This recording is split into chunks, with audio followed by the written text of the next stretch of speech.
हरे कृष्ण।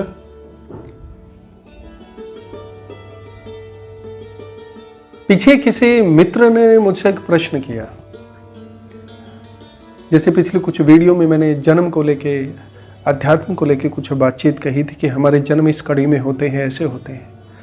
तो उनका एक प्रश्न था कि यदि पूर्ण जन्म करने के पश्चात आत्माओं को प्रतीक्षा करनी पड़ती है दूसरे जन्म के लिए, अन्य जन्म के लिए, तो जो व्यक्ति अपने जन्म को बीच में ही छोड़ जाता है, यानी सुसाइड कमिट कर लेता है, आत्महत्या कर लेता है, या फिर किसी एक्सीडेंट के तहत वो मर जाता है, तो उसके पश्चात उसके जन्म का क्या होता है? वो पूर्व जन्म लेता है और चीज़ें होती हैं।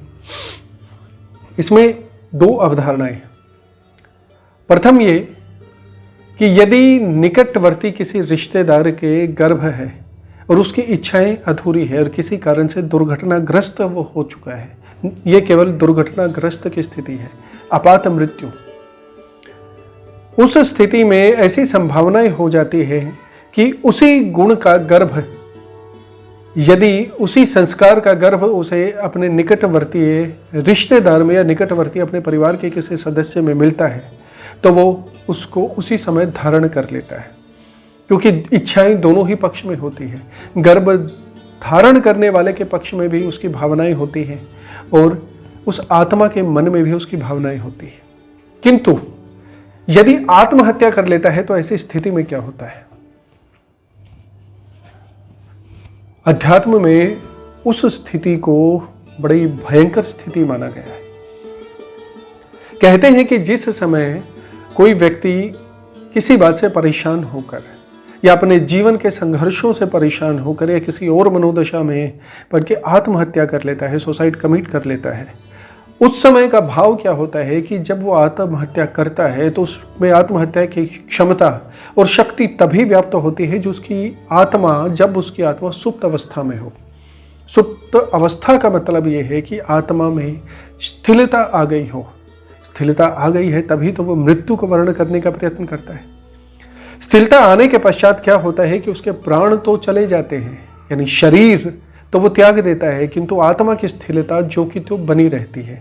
आत्मा उस समय कहीं न कहीं सुप्त अवस्था में रहती है। सुप्त अवस्था का मतलब ये लगा लीजिए कि अर्ध कोमा की अवस्था जो होती है, अर्ध निद्रा की अवस्था जो होती है, मूर्छित अवस्था जो होती है। देखिए, जब आप मूर्छित अवस्था में भी होते हो तो आप कल्पित करते हो, कल्पनाएं तो करते हो, ये वस्तु कर रहे हो, ये चीज़ें कर रहे हो, ये वो कर रहे हो। आप कोई भी कार्य करते हो तो उससे पहले आप कल्पित कर लेते हो कि उस कार्य में आप सफल हो रहे हो। अब किसी से भेंट करने के लिए जा रहे हो तो उससे पहले कल्पना कर लेते हो कि वो मुझसे मिलने के लिए आएगा, हम बैठ के चाय पियेंगे, या फिर वो मेरा इस तरह से सत्कार करेगा या इस तरह से मेरा तिरस्कार करेगा। वो स्थितियाँ आत्मा जब सुप्त अवस्था में होती है तो उसी अवस्था में होती है, वो कल्पित करने की अवस्थाओं में होती है। शरीर तो जा चुका है किंतु आत्मा वही है। आत्मा को नहीं पता होता कि वो मृत्यु को वर्ण कर चुकी है। आत्मा उसी तरह की दिनचर्या में रहती है जिस तरह की दिनचर्या में वो व्यक्ति रहता था, वो शरीर रहता था। आत्मा सुप्त अवस्था में है। आत्मा केवल कल्पना करती है, कल्पित करती है कि वो उसी तरह से कर रहा है। वो परिवार के सदस्यों के साथ बैठ भी रहा है, मिल भी रहा है, अपने घर भी आता है, और बातें भी होती है। वो जिस चीज़ से भेंट करता है उसी तरह की भेंट होती है, बातचीत होती है, चर्चाएं होती है। वो अपने काम को करता है, अपनी क्षुधा को मिटाता है, अपने आनंद को व्याप्त करता है। वही स्थितियां चलती हैं, क्योंकि आत्मा को एक निर्धारित समय दिया गया है कि इस समय से इस समय तक तुम्हें इस शरीर में रहना है। एक बात स्मरण रहे, जब भी किसी व्यक्ति का या किसी मनुष्य का जन्म होता है, उससे ठीक कुछ पल पहले ही उसकी मृत्यु का जन्म हो चुका होता है, उसकी मृत्यु की तिथि का जन्म हो चुका होता है।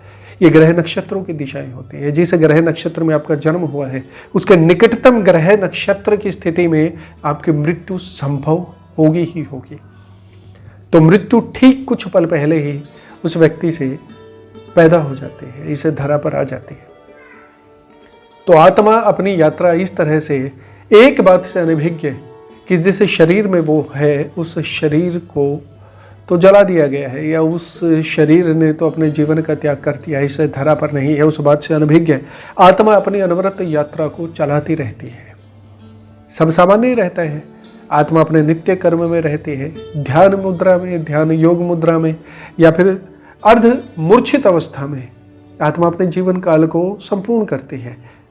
स्थिति फिर कहाँ आकर गड़बड़ होती है या फिर कहाँ आकर एक भयानक स्थिति पैदा होती है, जब आत्मा का समय होता है कि अब तुम्हें शरीर त्याग कर इस शरीर से जाना है और पुनः नूतन शरीर को धारण करने का जो एक तरीका है, नूतन शरीर को धारण करने की जो विधि है, उसको अपनाना है। और जब आत्मा जागृत अवस्था में पहुंचती है तो देखती है कि त्यागने को तो शरीर है ही नहीं। उस स्थिति में वो क्या करे? वो मृत्यु का वर्णन अत्यंत आवश्यक है। मृत्यु शरीर के मोह को छुड़वाने का कार्य करती है, किंतु आत्मा किसको छोड़कर स्वतंत्र हो, उस समय उसे शरीर नहीं मिलता। अब शरीर नहीं मिले तो फिर आत्मा का क्या होगा? क्योंकि प्रकृति ने उसके लिए जो नियम बना रखे हैं, जो नियमावली बना रखी है, उस स्थिति के हिसाब से तो आत्मा को शरीर त्यागना है और शरीर उसके पास है नहीं, तो वो आत्मा भटकती है, विचलित होती है। आपने कभी कल्पना की होगी कि आप कमरे में अकेले बैठे हैं, किसी ऐसे स्थान पर बैठे हैं और अचानक ही आपको ये आभास होता है कि उसके पास से होकर गुजरा है आपके पास से।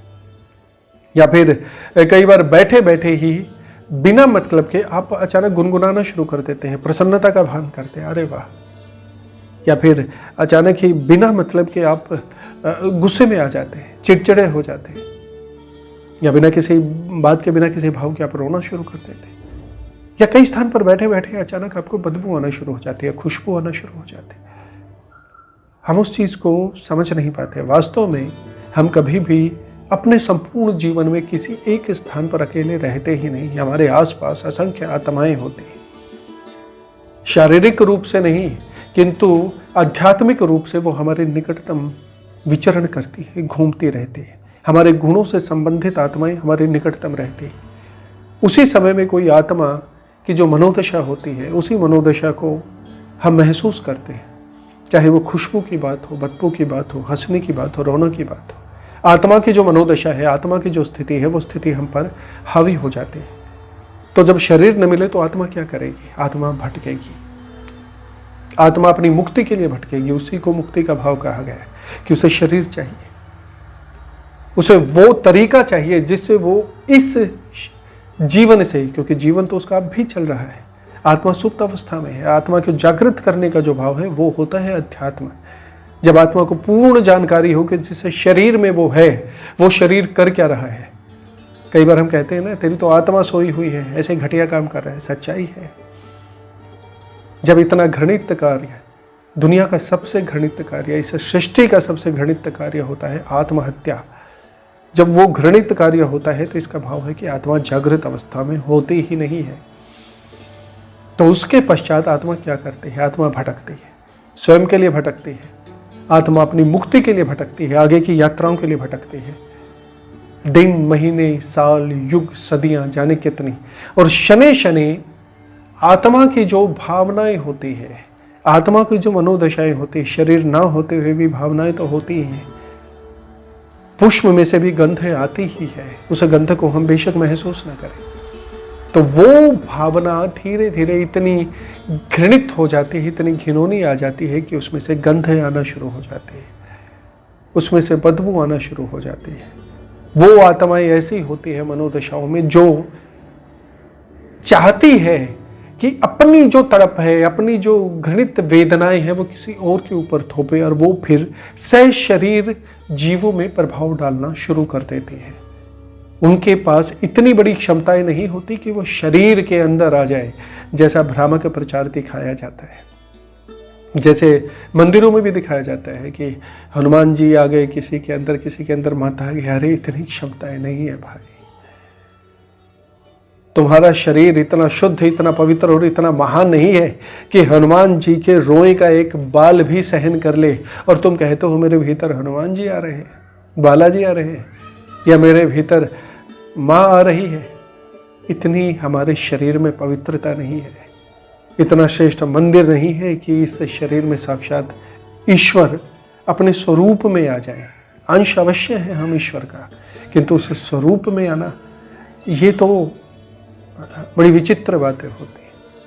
तो आत्माएं कुछ और तो विशेष नहीं बिगाड़ पाती, किंतु यदि हम मानसिक रूप से कुछ कमजोर हैं, मानसिक रूप से कुछ विक्षिप्त हो जाते हैं या मानसिक रूप से परेशान हो जाते हैं, तो वो हमारी मानसिकता के ऊपर प्रभाव डाल देती है।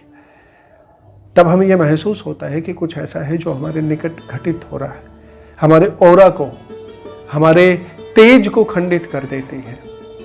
हमारे शरीर के भीतर जो चुंबकीय शक्ति है, हमारी आध्यात्मिक शक्ति है, उसको खंडित कर देती है। आत्माएं ये कार्य करती है। यदि आप आध्यात्मिक हो तो वो प्रभाव आप पर नहीं पड़ेगा। और वही आत्माएं भविष्य में चलकर प्रेत योनि प्राप्त करती हैं। प्रेत योनि जिनका कार्य केवल और केवल परेशान करना होता है, वो बेशक परेशान न करना चाहे, किंतु अपने जीवन से मुक्त होने के लिए वो इन प्रेत योनियों में जाकर सिर्फ ये चाहते हैं कि अगर मैं दुखी हूं तो फिर और सुखी क्यों है। और यही जीवन कालखंड कई युगों तक बने रहता है, जब तक उनकी मुक्ति का कोई विशेष साधन न बन पाए।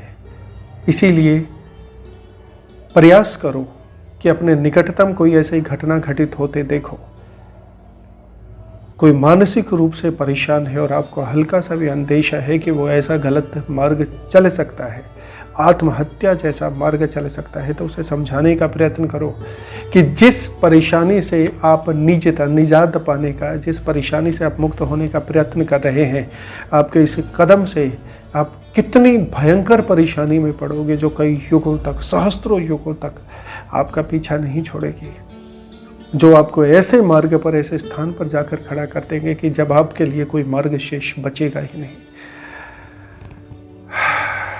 ये आध्यात्मिक यात्राएं हैं, आनंद लीजिए, साथ रहिए।